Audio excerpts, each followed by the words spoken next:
Hi, my name's Robert Lester. With winter fast approaching, I want to talk to you about the 6 essentials for travel in avalanche terrain. Okay? Now, this video is not just for backcountry skiers, it's for ice climbers, it's for mountaineers, it's for recreationalists and snowmobilers too. These are the people who I often find are traveling in avalanche terrain in the backcountry without these 6 essentials. Okay? Now, notice it's not just 3 like most people say. I want to double that, and I want you to have all 6 of these every time you travel in avalanche terrain. Our first essential is our beacon. And now, this is one of our most important, not only because it helps locate someone who's buried or help our partner find us if we are buried, but it's very important to talk about because it's one of the most misused items. Okay. And it's misused because most people don't train with their beacon. Most people don't know how their beacon works. Okay. So the big important things are that we have our beacon. It is always on our body. It is turned on when we are in the backcountry, even before we get to avalanche terrain. My favorite saying, on at the bar, off at the car. Now, another really important thing is that this is on our body. A lot of people will put it in their backpacks, okay? That's not good. Our backpack could come off if we're caught in an avalanche. We want this somewhere where it could not come off, underneath our layers of clothing, not on the outside, okay? Also, know your beacon. All beacons of different models and different brands function a little differently. If you're using someone else's beacon, or if you're not sure about your beacon, take it out, test it. It's important. It could save your life and it could save your partner's life.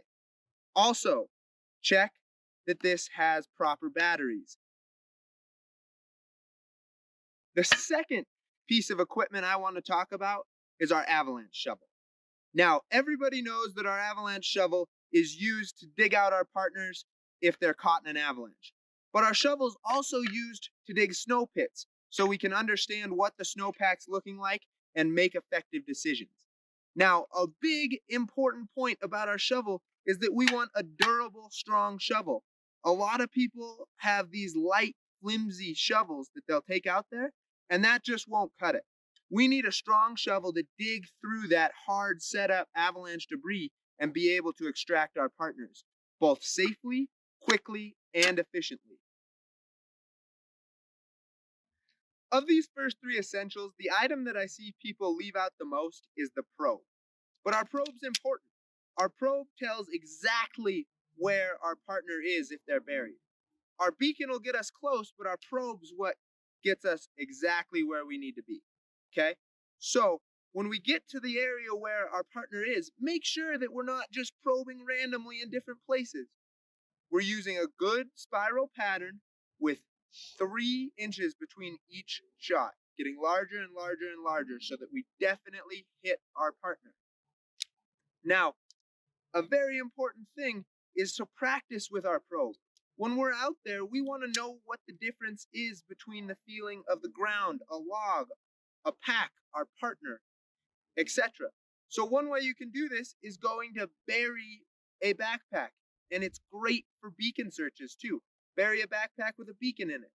Go, find that backpack, feel what the strike of this feels like. So I know I'm not hitting a log or hitting the ground, and I'm hitting what I need to hit. A lot of people stop right there. They say that the first 3 essentials we've already talked about is all you need to go into avalanche terrain. I disagree. I think you need 3 more. The first of which is cordage.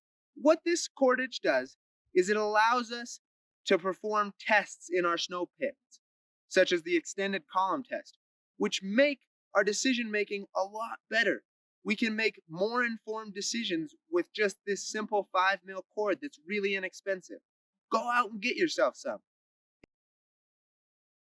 Now, our 5th essential isn't an item, but that doesn't make it any less important. Our 5th essential is the knowledge and practice that is required to use these and to make effective decisions while we're in avalanche terrain.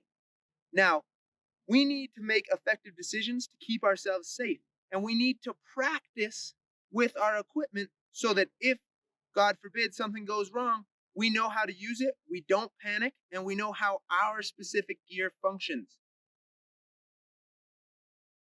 Now, our sixth and final essential is a partner. And not just any partner, a partner who has all the 5 essentials we've talked about before, who has the right gear, who has the knowledge and training, and who can make effective decisions and help you make effective decisions in the backcountry. There's a staggering number of avalanche fatalities where people had all the right training, all the right skills, all the right gear, but they go into the backcountry alone. A few additional important notes. The first one is that avalanche airbags like these are not a cure-all for our avalanche problems. A lot of people think that if I have one of these, I don't need my other 6 essentials. And that's simply not true. An avalanche airbag needs to be thought of more like insurance. It's great to have in addition to the things that we've talked about earlier, but it cannot replace any of them.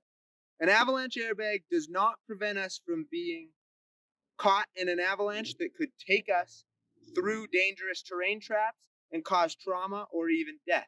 And in addition, these backpacks are not 100% effective at preventing burial in an avalanche.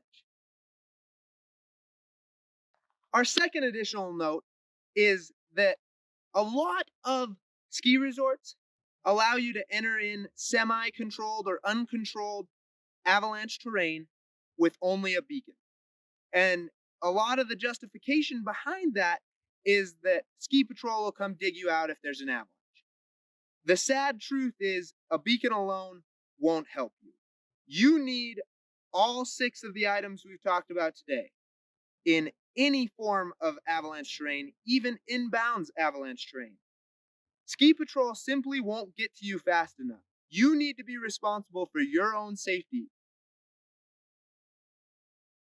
I hope you learned something, and I hope you remember to take your 6 essentials for travel in avalanche terrain with you this winter. Have fun, be safe, and enjoy the journey.